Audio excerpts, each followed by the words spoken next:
तो अभी तक सत्यार्थ प्रकाश के तीसरे समोल्लास में हम ज्ञान की एग्जामिनेशन परीक्षा करके जानना चाहिए उस पर डिस्कस कर रहे थे। तो उनमें जो 8 प्रमाण, द मीन्स ऑफ नॉलेज, जिसके द्वारा ज्ञान मिले, उनमें सबसे पहला प्रत्यक्ष, जो कि इंद्रियों के द्वारा, सेंसेस के द्वारा जो ज्ञान होता है। फिर हमने जाना अनुमान, जो इन्फरेंस है, जो कारण और कार्य, कॉज एंड इफेक्ट के बीच में जब एक परमानेंट रिलेशनशिप का ज्ञान हो जाए, परमानेंट ज्ञान, तो उसके बेस पर कॉज से इफेक्ट का इन्फर करना या इफेक्ट से कॉज का इन्फर करना, तो या इन दोनों के एक यूनिवर्सल रूल के बेस पर किसी तीसरी चीज की भी इन्फर करना, ये 3 तरह के, पूर्वतो दृष्ट, शेषवत, पूर्ववत, सामान्यतो दृष्ट। अर्थात कॉज से इफेक्ट का अनुमान करना पूर्ववत, और इफेक्ट से कॉज का अनुमान करना शेषवत, और तीसरा, कॉज एंड इफेक्ट की जो रिलेशनशिप, अगर वो यूनिवर्सल है, एस्टेब्लिश हो चुका है, तो उसके बेस पर किसी भी दुनिया में किसी भी चीज का ज्ञान करना, उसको सामान्यतः दृष्ट अनुमान के। तो ये हमने अनुमान और प्रत्यक्ष दो किया था। आज हम करेंगे उपमान। तो लाइफ में कुछ ज्ञान हम उपमान से, उपमान मतलब एनालॉजी, तो एनालॉजी से भी करते हैं। तो स्वामी जी कोट कर रहे हैं न्याय दर्शन के 116 सूत्र, प्रसिद्ध साधर्म्यात साध्य साधनम उपमानम। जहां कोई साधर्म्य, साधर्म्य का अर्थ होता है सिमिलरिटीज है, जब दो चीजों में एक ही धर्म हो, एक ही टाइप की प्रॉपर्टी या एक ही चीज का दिखे, तो उसको साधर्म्य कहते हैं। अगर वो साधर्म्य प्रसिद्ध है, फेमस है, इस वेल नोन है, वेल एस्टेब्लिश्ड है, तो उससे साध्य साधनम उपमानम, साधन से साध्य का जो ज्ञान होगा उसको उपमान कहते हैं। आपने इंडिया में आम देखा और अमेरिका में भी आम देखा, तो आपको उसके लिए कुछ बहुत ज्यादा मेहनत करनी नहीं पड़ती है टू कंफर्म ये आम है, बिकॉज ऑफ द सिमिलैरिटी। तो उसमें साधर्म्य शब्द आए। धर्म कहते हैं प्रॉपर्टी, है ना, प्रॉपर्टीज को धर्म कहते हैं। जो भी किसी भी चीज का जो एक नेचुरल इंस्टिंक्ट नेचर होता है उसको धर्म कहते हैं। साधर्म समान धर्म, अगर दोनों में एक जैसा धर्म हो और देखने में, यूज करने में, उनकी प्रॉपर्टीज में अगर एक टाइप की ही दिखे, सिमिलरिटी रहे, तो साध्य और साधन, ये साध्य क्या चीज होता है, तो जिस चीज को आपको जानना है उसको साध्य कहते हैं, जिस चीज के हेल्प से आपको जानना है उसको साधन कहते हैं। उपमान प्रोसेस में साधन जिसके द्वारा आप जानेंगे, it should be famous. Famous means well known, well established होना चाहिए। जैसे आपको, आपने लाइफ में हमेशा बुक ही देखा है, और बुक इज वेल नोन कि बुक ऐसे बनता है। अब एक दूसरे देश में गए और आपने अभी तक कोई एक्सरसाइज बुक देखी नहीं, कॉपी जिसको कहते, कॉपी है ना, नोटबुक। और आप एक दूसरे देश में गए, वहां पहली बार आपने नोटबुक देखा। तो नोटबुक देखने के बाद, और आप जब भारत में थे या अमेरिका में थे, आपको बताया कि आप नॉर्वे जा रहे हो, स्वीडन जा रहे हो, या सर्टन कंट्री जा रहे हो, वहां नोटबुक बहुत मिलता है, मेरे लिए लाना। आपने लाइफ में कभी देखा नहीं था नोटबुक क्या चीज होता है। तो उन्होंने बोला कि वो बुक जैसा होता है। बुक तो जानते हो जी, हाँ, अच्छी तरह। तो बुक जैसा होता है पर बुक नहीं है, पर बुक जैसा दिखता है, और उसमें लिखा जाता है, that is the information you have. और उस इंफॉर्मेशन में जो 50% पार्ट है, आपको एक एनालॉजी दी गई कि बुक जैसा दिखेगा। बाकी रेस्ट ऑफ थिंग उसमें खाली पेपर होगा, ब्लैंक पेपर होगा, उसमें लिखा जाता है। तो आप दूसरे देश में गए और वहां आपने नोटबुक ढूंढना शुरू किया। जहां जहां बुक्स थे वो बुक्स को आपने देखा, पलटा, और आपको ऐसा एक मिल गया जो बुक जैसा तो दिखता है, पर वो उसमें ब्लैंक खाली है। पेपर से। तो आपने कहा अच्छा यही होगा नोट। अब ये 100% करेक्ट है, नॉट श्योर, डेफिनेटली नो, पर मोस्ट ऑफ टाइम ऐसी लाइटली। हमारा ज्ञान इसी तरह से चलता है। जैसे हम जब छोटे होते हैं, हमारे पेरेंट्स या हमारे स्कूल में जो टीचर, जो फर्स्ट ग्रेड में, प्री केजी, नर्सरी में मोस्ट ऑफ जो ज्ञान हमें दिया जाता है वो एनालॉजी के थ्रू दिया जाता है। बच्चा पूछता है ये ये प्रेसिडेंट क्या होता है ना? बच्चा पूछता है ये शेर क्या होता है? तो आपके पास क्या आंसर? तो आप क्या करते हैं, बच्चा जिस चीज को जानता है आप उसको उससे मिलता जुलता कहते हैं। सपोज कहते हैं प्रेसिडेंट क्या होता है, तो आप कहते हैं जो देश चलाता है। बोले देश चलाना क्या होता है? बोले जैसे तुम्हारे घर में सपोज माँ लीड करता है कि पापा लीड करता है? सपोज पापा लीड करता है, देख रहे हो तुम्हारे पापा को, इस घर का कौन है जो जो लीड करता है, सारा काम देखता है, क्या होना चाहिए क्या नहीं होना चाहिए कौन करता है? अगर वो कहता है कि पापा करते हैं, तो जो रोल पापा का इस घर में है, तो वैसे। जो पूरे दुनिया को चलाने का जिसका रोल है उसको हम राष्ट्रपति प्रधानमंत्री कहते हैं। ये जो एनालॉजी है ये ज्ञान देता है। और मोस्ट ऑफ बचपन में हमारा जो ज्ञान होता है ये उपमान ज्ञान से होता है। और आगे जाकर भी बहुत सारे चीजें जो हमारे पास चीजें एग्जिस्ट नहीं करता, मेरे पास एग्जिस्ट नहीं करता, पर वो चीज होता है और मुझे कोई समझाना चाहे तो उससे मिलता जुलता चीज बता करके समझाता है, ऐसा होता है। और इसका सबसे बेस्ट एग्जाम्पल है जो स्पीकर्स होते हैं या गुड राइटर्स होते हैं, जब वो किसी चीज को एक्सप्लेन करते हैं तो वो एग्जाम्पल्स देते हैं। वो एग्जाम्पल का मतलब नहीं कि वो चीज वही है, उससे मिलता जुलता है, तो आप इजीली कनेक्ट कर पाते हैं। तो इसी को कहते हैं उपमान। तो उपमान हमारे डे टू डे लाइफ में बचपन से लेकर ये तक बहुत सारे ज्ञान का मीन्स या टूल्स बनता है, नॉलेज बनता है। तो स्वामी जी एक एग्जाम्पल, मतलब शास्त्रों में जो एग्जाम्पल है स्वामी जी देते हैं उसको देखते हैं। जो प्रसिद्ध प्रत्यक्ष साधर्म्य से साध्य और सिद्ध करने योग्य ज्ञान की सिद्धि करने का साधन हो उसको उपमान कहते हैं। ओके, तो जो आपने ऑलरेडी जान रखा है उससे सिमिलर कोई चीज आपको जानना है तो इसी को उपमान कहते हैं। उपमीयते ये न तद उपमान, जिसके जो उपमान सिमिलरिटी के बेस पर किया जाता है। जैसे किसी ने किसी नौकर से, भृत्य से, सर्वेंट से कहा तू देवदत्त के सदृश विष्णुमित्र को बुला ला। उस भृत्य ने कहा मैंने उसको कभी देखा नहीं। तो स्वामी ने कहा जैसा ये देवदत्त है वैसा विष्णुमित्र है, जैसी ये गाय है वैसे गवय है। रोजा नील गाय होता है, अर्थात नील गाय। जब वो वहां गया और देवदत्त के सदृश देखा, निश्चय जान लिया यही विष्णुमित्र है, उसको ले आया। अथवा किसी जंगल में जिस पशु को गाय के तुल्य देखा उसको जान लिया कि उसका नाम गवय है। ओके, तो जो ट्रेडिशनल एग्जाम्पल हमें मिलता है गाय और गवय की, गवय कहते हैं जो वाइल्ड काव होता है, जो जंगल में जो, मतलब जंगली काव, उसको हिंदी में कहते हैं नील गाय। वो नीला तो होता नहीं है, ब्लू नहीं होता है, वो मोस्टली हिमालयन फॉरेस्ट में मिलते हैं, तो संस्कृत में उसको गवय कहते हैं। और वो कैटल की तरह दिखता है, पर इट्स नॉट कैटल, से वाइल्ड कैटल। आपका बच्चा ने आपको पूछा, आपने कोई बुक पढ़ा तो पूछा कि ये एक शब्द आया गवय, तो पूछा टीचर से, माँ बाप से कि ये गवय क्या होता है?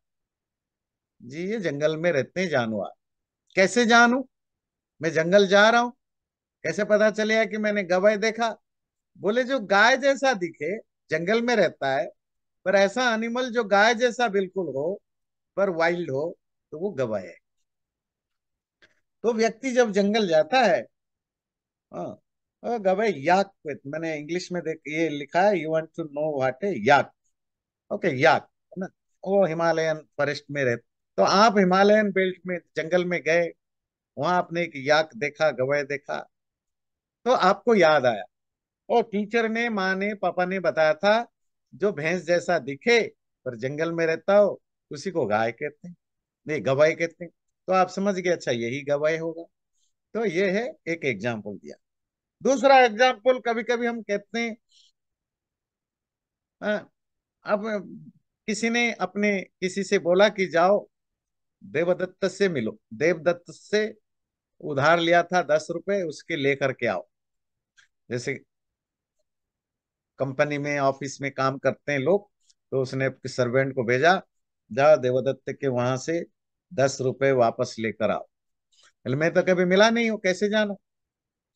बोले देखो ये जो बैठा है ना, इसका जैसा दिखेगा, सांवला रंग होगा, थोड़ा डार्क स्किन होगा, हल्का डार्क स्किन होगा, हाइट 5 फुट 5 इंच होगा, और देखने में ऐसा ही दिखेगा, ये जो बैठा है विष्णु मित्र ऐसा ही दिखेगा। तो वो गया उसके एड्रेस पर, और वहां 5 फुट 5 इंच, थोड़ा सा सांवला और विष्णु मित्र जैसा दिखता हुआ व्यक्ति जो मिला, उसको पूछा आप देवदत्त हैं? उसने बोला हाँ। तो आगे की बात करी। तो इस तरह के जो नॉलेज है, एनालॉजी, उपमान, कंपैरिजन, सिमिलैरिटी के बेस पर कंपेयर करके जो ज्ञान होता है, उसको उपमान कहते हैं। ये भी एक ज्ञान का टूल होता है ना? और फिलोसॉफिकल डिस्कशन में भी उपमान का एक रोल होता है, क्योंकि आप बहुत सारे ऐसी चीजों में बात करेंगे जो इनविजिबल है। अब इनविजिबल चीज को कैसे आप समझाएंगे? तो आप किसी विजिबल चीज का एग्जाम्पल देंगे, और जब विजिबल चीज का एग्जाम्पल देंगे वैसा देंगे जो उससे मिलता जुलता हो। तो यही, और उसी से ज्ञान होता है, बेसिक नॉलेज। चौथा प्रमाण है शब्द प्रमाण। शब्द कहते हैं वर्ड टेस्टिमोनी, लिटरली टेस्टिमोनी। तो इसकी डेफिनेशन क्या है? न्याय दर्शन की एक एक साथ, आप्तोपदेश शब्द। आप्तों का, आप्त कहते हैं जो व्यक्ति वेल वर्स्ड हो, बहुत बड़ा ज्ञानी हो, इम्पार्शियल हो, वर्चुअस हो, ट्रूथफुल हो, free from passion and desires हो। थोड़े आसान करके समझते हैं। शब्द प्रमाण, वर्ड्स भी प्रमाण होते हैं दुनिया में। ध्यान रखिए, मेरे और जितने एजुकेटेड लोग, एजुकेटेड हमारे जैसे, हमारा जो ज्ञान है, नॉलेज है, उसका 70% से ज्यादा बड़ा हिस्सा शब्द ज्ञान से आता है। वर्ड टेस्टिमनी, बुक्स पढ़ने के कारण, टीचर्स ने जो बताया, मेंटोर ने, एक्सपर्ट ने जो मुझे बताया, उसके बेस पर आता है। क्या ये सही है? नहीं, गलत हो सकता है। तो इसीलिए उन्होंने डेफिनेशन दी कि वर्ड टेस्टिमोनी की डिफाइन कैसे करेंगे जो एब्सोल्युटली करेक्ट हो।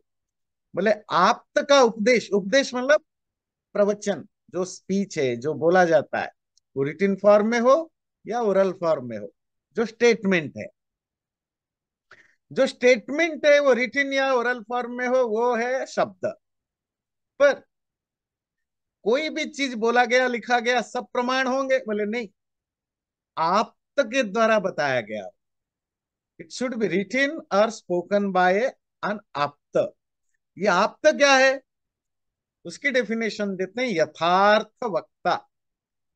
जो आप, एक पहली चीज है कि उसको ज्ञान हो, वेल वर्स्ड हो। नंबर टू, जैसा वो जानता है, आज इट इज बोलने की उसमें पोटेंशियल हो, अर्थात वो एक्सट्रीमली एब्सोल्युटली ट्रूथफुल हो, ऑनेस्ट हो। एक तो उसको पता हो, और वो जितना जो पता है आज इट इज बोलना जानता। वो आज इट इज लोग क्यों नहीं बोलते हैं? डर के कारण, लालच के कारण, पार्शियलिटी के कारण, बहुत सारे कारण होते हैं। Maybe you are culturally biased, maybe you are nationally biased, है ना। देखिए, साइंस जैसा चीज जिसका मेन काम है ट्रूथ सीक फाइंडिंग, सच्चाई को ढूंढना, तो दुनिया में हजार हजार साइंटिस्ट हैं जो साइंस के नाम पर भी झूठ फैलाते हैं। या अमेरिका में हम देखते हैं रिपब्लिकन और डेमोक्रेटिक की जो जो साइंटिस्ट भी डिवाइडेड होते हैं। फिलोसोफर्स हैं, साइंटिस्ट हैं, इकोनॉमिस्ट हैं, वो डिवाइडेड हैं। भाई ये तो इकोनॉमी, फाइनेंस, साइंस, इंजीनियरिंग, ये तो एक सेकुलर चीजें। ये पॉलिटिकल लाइन से कैसे होगा? हाँ, जब आप बायस्ड होते हैं। अब जैसे क्लाइमेट चेंज कुछ नाम का कोई चीज होता नहीं है, ये रिपब्लिकन पार्टीज कहते हैं। डेमोक्रेटिक कहते हैं कि नहीं, ग्लोबल वार्मिंग, क्लाइमेट चेंज ये ट्रूथ है। और ये जब डेमोक्रेटिक या रिपब्लिकन बोलते हैं, वो पॉलिटिकल पार्टीज नहीं बोलते हैं, उनके पीछे जो साइंटिस्ट हैं वो उनको बताते हैं कि नहीं, ये झूठ है, ये सच है, ऐसी चीज। तो मतलब है, ज्ञान तो है, पर उस ज्ञान को मैनिपुलेट किया जा रहा है, पार्शियलिटी के कारण, लालच के कारण, गुस्से के कारण, जो भी 50 रीजन हो सकते हैं। है ना, नहीं। हिस्ट्री, हिस्ट्री तो हिस्ट्री का काम है कि पास्ट के बारे में सच लिखना। और हम लोग सब हिस्ट्री में कितना मेहनत करते हैं, पर एक्सपर्ट्स कहते हैं जो भी स्कूल कॉलेज में पढ़ाए जाने वाला हिस्ट्री है, there is nothing like true history. History is always written by the government. जो वहां सरकार में है, वो अपने हिसाब से हिस्ट्री पढ़ाता है। बुक्स तो बाजार में, सही हिस्ट्री की भी बाजार में बुक है, पर पढ़ने पढ़ाने वाला नहीं मिलेंगे, क्योंकि at the end of the day जो रूल करता है वो अपने हिसाब से हिस्ट्री पढ़ाता है। तो अमेरिका में हम नेटिव अमेरिकन के साथ क्या हुआ, इंडियन के साथ, हम गलत हिस्ट्री पढ़ते हैं। पर जो पब्लिक में जो हिस्ट्री है वो कुछ अलग है। स्लेव के बारे में बहुत सालों तक हमने पढ़ाया ही नहीं, गलत पढ़ाया, बाद में किया। भारत की तो पूरी हिस्ट्री ही हमने गलत पढ़ाई, पढ़ा रहे 60 70 80 साल से। पहले हमने आर्य बाहर से आए हैं, सैकड़ों, हंड्रेड्स ऑफ बुक्स आए हैं वेस्टर्न एंड ईस्टर्न स्कॉलर्स के, जो डिबंक करते हैं, जो उसको रिजेक्ट करते हैं, जो आर्यन इन्वेजन या आर्यन थ्योरी की, कि ये बाहर से आए, आक्रमण किया, जो भी है, आर्कियोलॉजिकल, साइंटिफिक, डीएनए, हजारों तरह का प्रूफ हो चुके। अभी तो डीएनए टेस्ट में ये बहुत सारे तरह की जो डीएनए टेस्ट हो रहे हैं, उससे पता लगता है कश्मीर से लेकर के श्रीलंका तक, लंका तक, सबके डीएनए सेम है। तो पहले ये जो काला गोरा जो दिखते हैं, नॉर्थ इंडियन थोड़े ज्यादा फेयर कलर दिखते हैं, साउथ इंडियन थोड़े ब्लैक कलर दिखते हैं, तो ये क्या है? ये आर्य और बाहर से नहीं आए? बोले नहीं, वो उसमें बहुत सारे और कारण है, आपकी खान पान, वेदर, ये सब कारण है। पर वो गोरा का भी डीएनए वही दिख रहा है, जो पंजाबी, कश्मीरी, वेयर स्किन है, या तमिल या केरली, जो देश को द्राविड़ कह करके, या जो शूद्र है, उनकी जो ब्लैक कलर की, इवन श्रीलंका के वो जो स्किन है, उनके डीएनए सेम मिलता है। तो ये रिसर्च अब प्रूफ हो रहे हैं, आर्कियोलॉजिकल एविडेंसेस मिलने लग गए हैं, हजारों बुक्स लिखे जा रहे हैं। तो हमें तो हमेशा हिस्ट्री के नाम पर ब्रिटिश ने पढ़ा, फिर कांग्रेस आया, कांग्रेस ने हिस्ट्री पढ़ाया कि जो दुनिया स्टार्ट होती है, इंडिया स्टार्ट होती है, वो मुगलों से स्टार्ट होती है।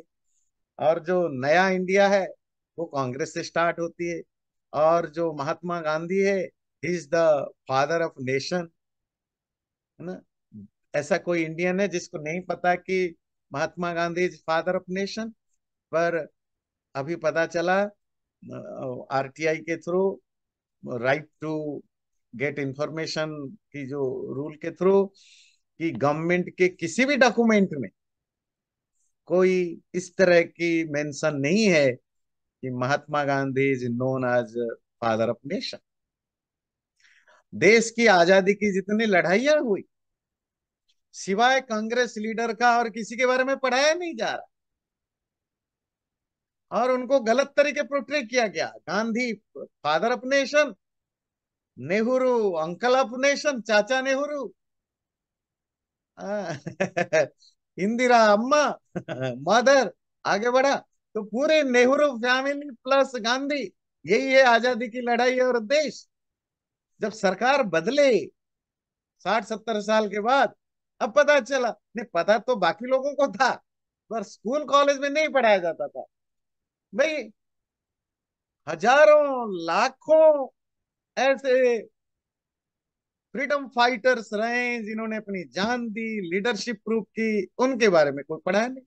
वो सुभाष बोस हो, वो सावरकर हो, वो हजारों में, यू नेम इट, हजारों हैं। अब धीरे धीरे उनको, तो हिस्ट्री जैसा चीज भी, और जो पूछा गया, वो जो एक्सपर्ट्स हैं, जो मोस्टली लेफ्टिस्ट हिस्टोरियंस हैं, तो उनके ज्यादातर इंटरव्यू वगैरह में जब बातचीत में वो बोलते हैं, मतलब इनडायरेक्टली कभी कभी मुंह से सच निकल जाता है। तो वो जो फेमस रोमिला थापर एंड इरफान हबीब, जो पिछले 60 साल से इंडियन हिस्ट्री राइटर बने, उन्हीं के वो पढ़ाया जाता है। वो कहते हैं कि हमें कहा गया था कि आपको ऐसा चीजें लिखो जिससे कि हारमोनी बनी रहे, हारमोनी बनी रहे। आप वो मत दिखाओ जो टर्चर किया गया ब्रिटिश के द्वारा, मुगलों के द्वारा, ये सब दिखा दो। और जो मुगल एम्परर हैं, उनको थोड़ी ग्लोरीफाई करो। हमें हमारे जो इंडियन इंडिजिनियस राजा थे, चोला किंगडम है, अहोम किंगडम है, पल्लव किंगडम है, इनके बारे में या तो बिल्कुल नहीं पढ़ाया गया, पढ़ाया गया तो बिल्कुल 2-4 लाइन। और Chola kingdom is greater than Akbar and Mughal kingdom. वो तो वहां मलेशिया, इंडोनेशिया तक वो राज करते थे, कंबोडिया तक। पर कितने इंडियंस को पता है? मैं ये सब इसीलिए कह रहा हूं, आप तक समझना जरूरी है, ट्रस्ट वर्थी। तो जिसका ज्ञान भी हो, और जो बायस्ड ना हो, किसी भी तरह से इम्पार्शियल ना हो, और जो उसकी अपनी कोई एजेंडा के कारण काम ना करता हो, free from passion and desires, तो ऐसा व्यक्ति जब कोई चीज बोले, लिखे, किसी भी टॉपिक में उसकी एक्सपर्टीज हो, तो वो वचन ही आप्त वचन या ज्ञान का सोर्स हो सकता है। जैसे साइंस में हम आइंस्टीन को लेते हैं, और वो न्यूटन हैं, ऐसे हजारों हैं जो साइंस में, जो आप्त आप्त पुरुष हैं, जिन्होंने ट्रूथ फाइंडिंग किया। हो सकता है आगे जाकर के जो उन्होंने फाइंड किया, वो उसमें कुछ एरर रह गया हो, एरर रहना दैट्स ए डिफरेंट थिंग। आगे के साइंटिस्ट उसके बेस पर रिसर्च करके उनको करेक्ट करते हैं।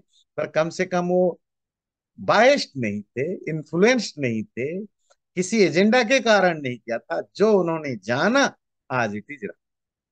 तो तभी ज्ञान बढ़ता है। तो इसको कहते हैं आप तो उपदेश, है ना? देखिए स्वामी जी क्या लिखते Basically, it has to be objective, totally objective, no हैं। हाँ, subjective element या in it. जब जब दो चीजें हैं, आपको उस टॉपिक में परफेक्ट नॉलेज होना चाहिए। तो फर्स्ट थिंग, नॉलेज बहुत जरूरी है। नॉलेज होने के बाद जब आप उसको लिखते हैं, बोलते हैं, तो वो ऑब्जेक्टिवली लिखना या बोलना होता है। तब आप कहलाएंगे ट्रस्ट वर्थी, अर्थात आप, है ना? नहीं तो आप उस सब्जेक्ट के आप्त व्यक्ति हैं। तो अगला है कि वो जो बोले या लिखे, वो ह्यूमैनिटी की भलाई के लिए ही लिखे या बोल रहा हो, अपना कोई सेल्फिश एजेंडा या कोई वो नहीं हो। भाई इस बुक को, जैसे आजकल लिखते हैं ना, चलो कोई पॉलिटिकल एजेंडा भी नहीं है, या किसी तरह के रिलीजियस या पॉलिटिकल सोशल कनेक्शन भी नहीं है, तो भी गलत लिखते हैं। क्यों? क्योंकि ज्यादा से ज्यादा लोग मेरे बुक को खरीदें, मेरे चीज को पढ़ें जस्ट अ चीप पॉपुलैरिटी के लिए, कि मैं बहुत जल्दी पॉपुलर हो जाऊं, तो वो चीजें लिखूं जो लोगों को पसंद है, या बोलूं, या पैसे ज्यादा बुक बिकेगा, ज्यादा वो होगा तो ज्यादा पैसा मिलेगा, तो इन सब चीजों के लिए। पर आप तो कौन है जो पूरा जो अभी बताया उसके अलावा, जिसका लिखने या बोलने का पर्पस पूरी ह्यूमैनिटी की भलाई करना है, यही उसका पर्पस है, ऐसे ही व्यक्ति का ज्ञान, वो ऐसे ही व्यक्ति को आप्त कहेंगे। और आप्तों में भी जो सबसे बड़ा आप्त है वो परमात्मा है, गॉड है, क्योंकि परमात्मा का कोई अपना एजेंडा तो है नहीं, उसका काम है संसार चले और जो प्राणी है वो चले। इसीलिए परमात्मा की वाणी एब्सोल्यूट ट्रूथ में काउंट होगा, शब्द प्रमाण में।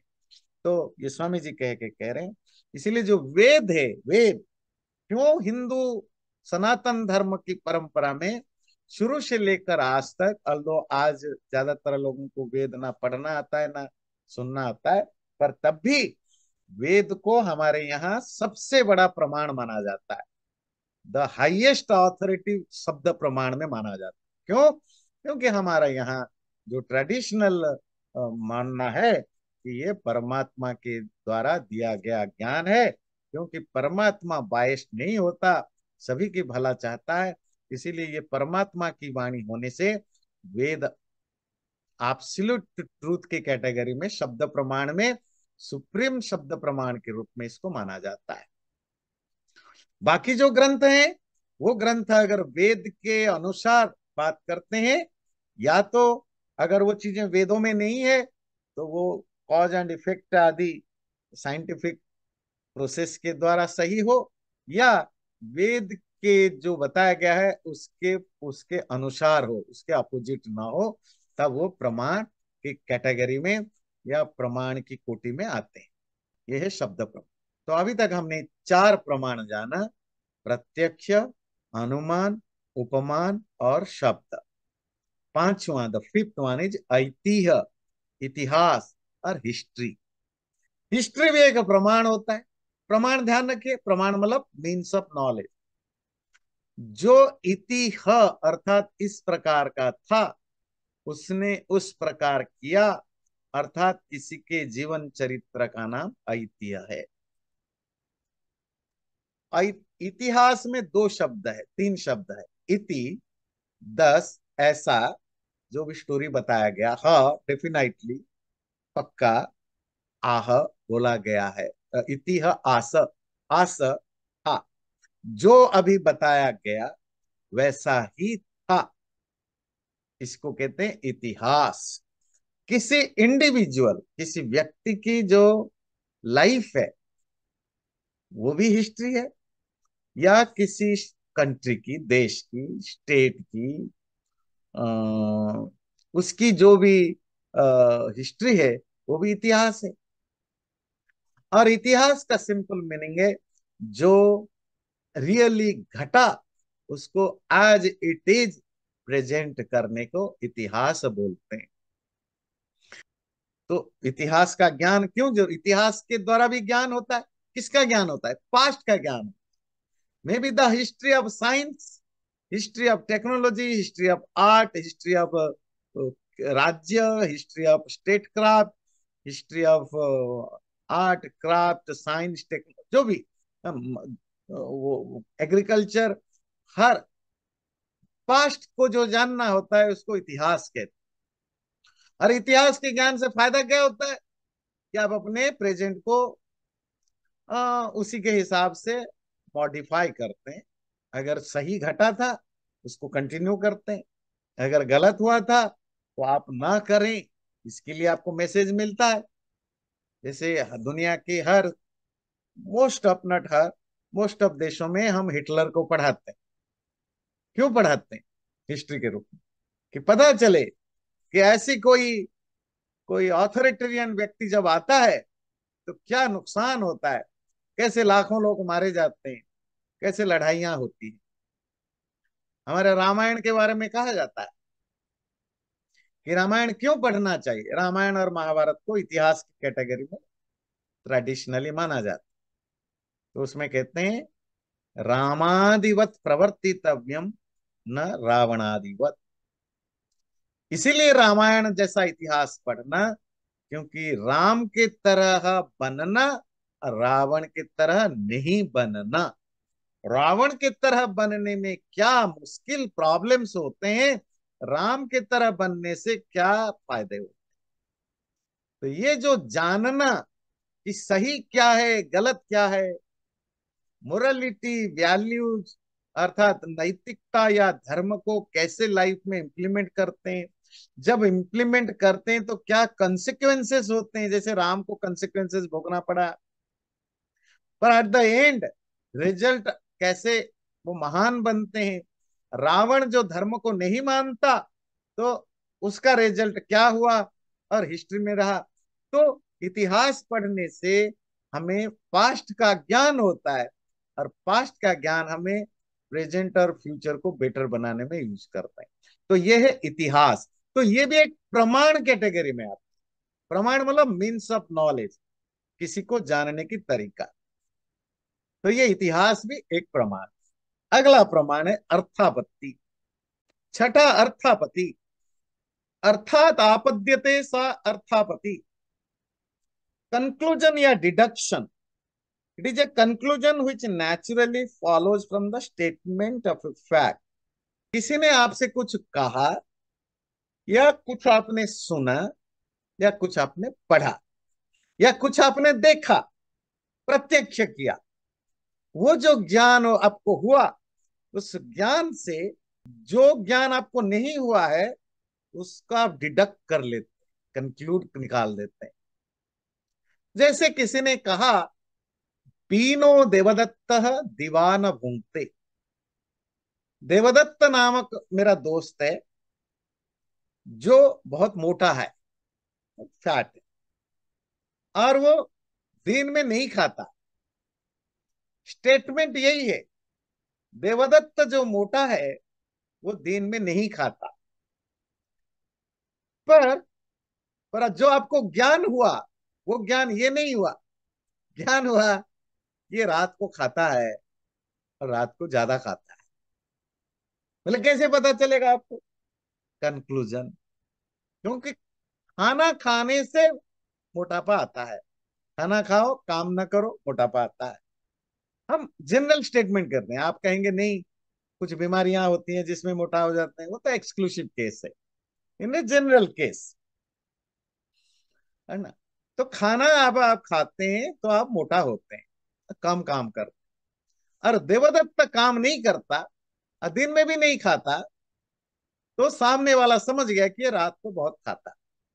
ये रात को खाना, जो ज्ञान आपको हुआ, वो कहीं लिखा हुआ नहीं था, कहीं आपने सुना ना पढ़ा, ये कंक्लूड निकाला स्टेटमेंट से।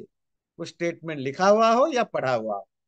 तो हमारी डे टू डे लाइफ में बहुत सारे ऐसे ज्ञान होते हैं जो हम कंक्लूड निकालते हैं। जैसे आजकल, है ना, जब हम मीटिंग होती है, आप किसी से मिलने जाते हैं, तो मीटिंग चल रही है, बाद में वो कहते हैं okay, thank you, see you again. तो इसका मतलब है, वो कहता है कि अब आप चलिए। अब आप अब आप उठिए और चलिए, मीटिंग इज डन। पर थैंक यू का अर्थ ये नहीं होता, है ना। थैंक यू का अर्थ होता है टू अप्रिशिएट। पर हम जो आसपास की सिचुएशन को देख करके, कॉन्टेक्स्ट को देख करके, thank you and see you का मतलब हम निकाल लेते हैं कि अब ये चाहते हैं कि अब आप चले जाए। है ना। इसको कहते हैं अर्थापत्ति। इसी तरह एक एग्जाम्पल देते हैं, जब आप पॉजिटिव स्टेटमेंट देते हैं, उसका एक नेगेटिव कंक्लूजन भी होता है। जब आप नेगेटिव कंक्लूजन स्टेटमेंट देते हैं, उसका एक पॉजिटिव कंक्लूजन भी निकलता है। किसी ने कहा, बादल से ही बारिश पानी गिरता है, तो इट्स ए पॉजिटिव स्टेटमेंट। पर जो मैंने नहीं बताया, वो आपको समझ जाना चाहिए। और आप समझ, जो स्मार्ट है वो समझ जाते हैं। क्या समझ जाना चाहते हैं? कि जब बादल नहीं होगा तो बारिश नहीं होगी। जब किसी ने कहा कॉज से ही इफेक्ट पैदा होता है, अर्थात मैटेरियल कॉज से ही कोई चीज बनता है। ये एक पॉजिटिव स्टेटमेंट है। जो स्टेटमेंट का दूसरा कंक्लूजन है, वो स्मार्ट व्यक्ति समझ जाता है। स्मार्ट इसलिए कि बहुत सारे लोग जो बोला उसको लकीर के पकड़ के तरह वही लेते हैं। वो क्या समझ गया कि बिना कॉज के इफेक्ट नहीं हो सकता। जब किसी ने कहा, या कहीं आपने साइंस बुक में किसी मैगजीन में पढ़ा कि मेल और फीमेल के मिलने से ही क्रिएशन होता है, इसका अगला कंक्लूजन क्या है? मतलब है कि मेल फीमेल अगर ना मिले तो क्रिएशन नहीं हो सकता। डे टू डे लाइफ में हम ऐसे हजारों नेगेटिव और पॉजिटिव स्टेटमेंट सुनते हैं या देते हैं जिसका अर्थ दूसरा होता है। 50 लोग बैठे हैं एक रूम में, 50 पीपल आर देयर, आप टीचर हैं या आप लीड कर रहे हैं, और सबने कहा कि हमें 15 मिनट के लिए बाहर जाना है, और आपने सुनने के बाद कहा विकास बाहर जाएगा। What does it mean? बाकी 49 लोग बाहर नहीं जा सकते, ये कंक्लूजन है। या इसको अपोजिट कर लीजिए, विकास को छोड़कर बाकी सब बाहर जाएंगे, मतलब विकास बाहर नहीं जाएगा। तो नेगेटिव की जो पॉजिटिव कंक्लूजन है, पॉजिटिव स्टेटमेंट की जो नेगेटिव कंक्लूजन है, या जो नहीं कहा जब वो आप समझ जाते हैं, स्टेटमेंट से आ जाता है, इसको कहते हैं अर्थापत्ति। अर्थ कहते हैं मीनिंग, वर्ड या सेंटेंस की मीनिंग। उस मीनिंग से जब आप जो नहीं बताया गया उसका एक दूसरा मीनिंग आप अपने आप कंक्लूजन निकाल देते हैं, उसको कहते हैं अर्थापत्ति।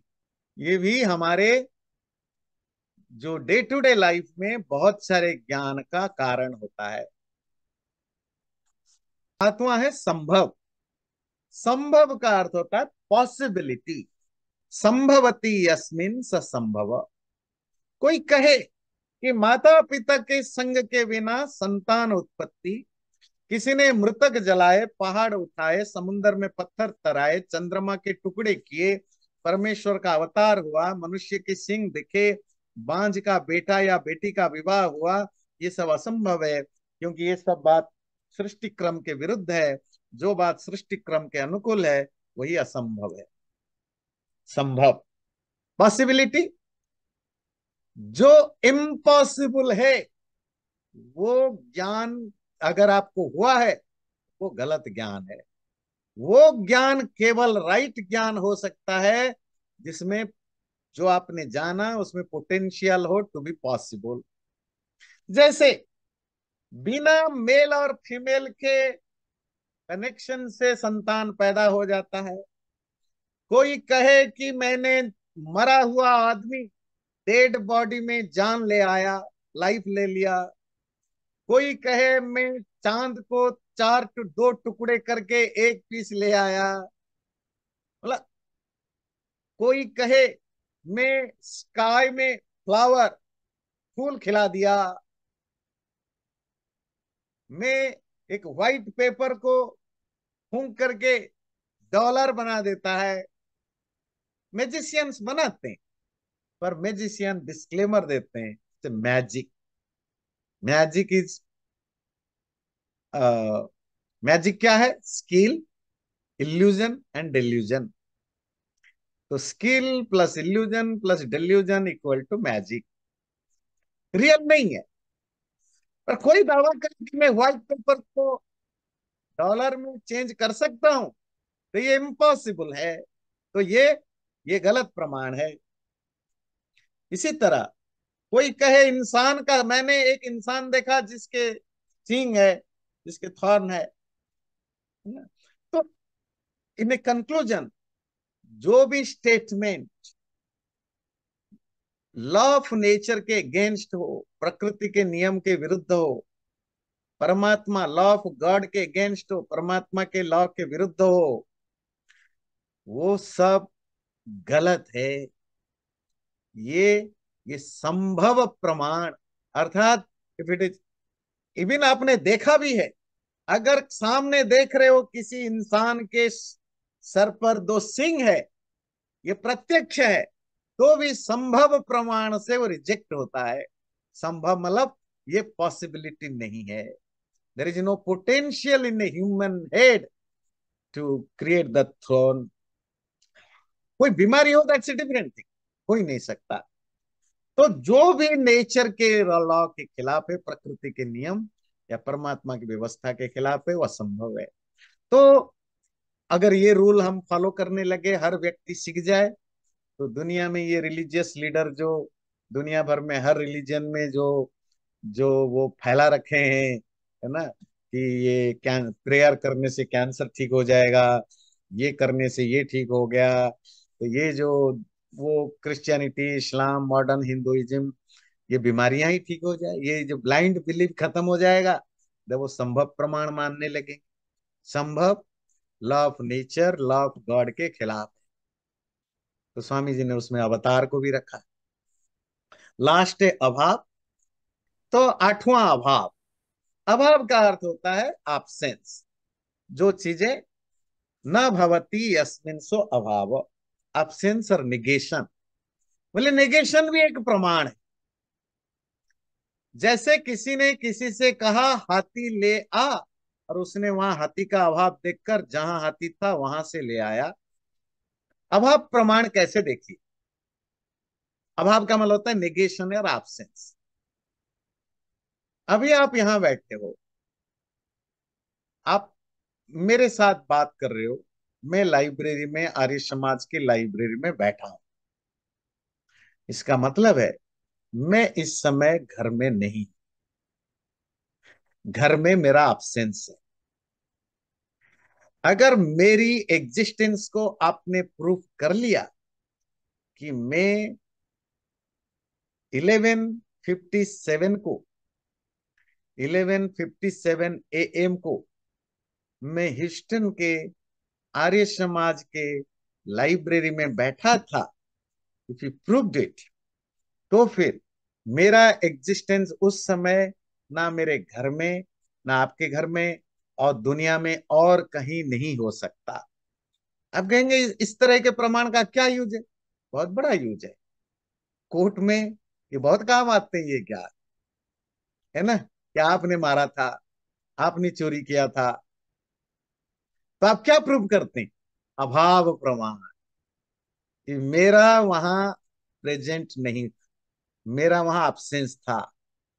तो वो जो absence को अगर आप प्रूव करना पड़ता है, जब आप absence को प्रूव करते हो, तो ये कैसे प्रूव होगा? आप कहीं आपकी दूसरी जगह एग्जिस्टेंस को, किसी ने किसी को बोला वहां से हाथी ले आओ, एक ट्रेडिशनल एग्जाम्पल है ना, नहीं? तो हाथी ले आओ, नौकर गया हाथी ढूंढने, देखा जहां हाथी, जहां देखा जो जगह बताया गया वहां हाथी नहीं था, तो आकर बोला हाथी नहीं है। तो उन्होंने ढूंढा कि हाथी और किसी जगह था। तो जब तक हाथी का जो स्पेसिफिक जगह है, अगर वो हाथी वहां पर है, तो आप दूसरे जगह हाथी को ढूंढने का एफर्ट्स नहीं करते हो। तो एफर्ट्स आप तभी करते हो जब हाथी का जो जगह फिक्स्ड है, उस जगह पर हाथी ना मिले, या कोई भी मनुष्य, पशु, पक्षी ना मिले, तो आप दूसरे जगह एफर्ट्स करते हो।